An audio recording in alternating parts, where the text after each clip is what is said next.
Well, it's a very interesting question because fault does not really impact the outcome as it relates to the divorce itself, but it could affect other things. In other words, whether or not there's a fault factor, the parties can still get a divorce, and the objects of matrimony can be destroyed by court order, and then you're done. But, as long as the court finds that there's no reasonable likelihood the marriage can be preserved, that's going to be it. But fault still does matter with respect to property division. That is to say, the court has the ability to say, you know what, I was going to go 50-50, but because of a fault factor, I'm deviating from 50-50. I do want to tell you, though, that in my experience, even in cases of egregious fault, where somebody's terrible spousal abuser, or terrible gambler, or womanizer, or alcoholic, or drug addict, and there's fault. There's no question that activity impacted the marriage. The court, even if it finds a fault factor, might do 55-45 instead of 50-50, or maybe 60-40. You're never going to see 70-30 or 80-20. In other words, fault will be a factor, but it's never going to cause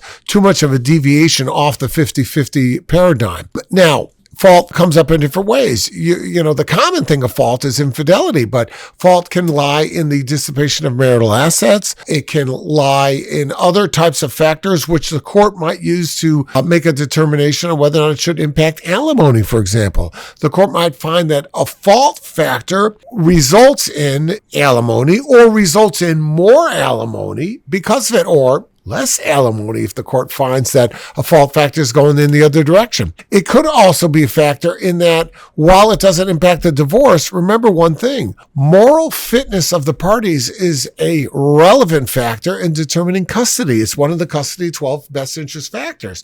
So if you've got a situation where the fault that we're talking about goes to the moral fitness of the parties, well, it might not impact whether or not you can get a divorce, but it may very well impact the court's decision on custody. So the short answer is, can fault be a factor? Yes, it can. Not so much in whether or not you get a divorce. You're going to get that regardless. But it can affect these other things, like the custody, like the property division, like whether or not there's going to be more alimony or less alimony. So this becomes very important as we discuss those factors as well. 248-588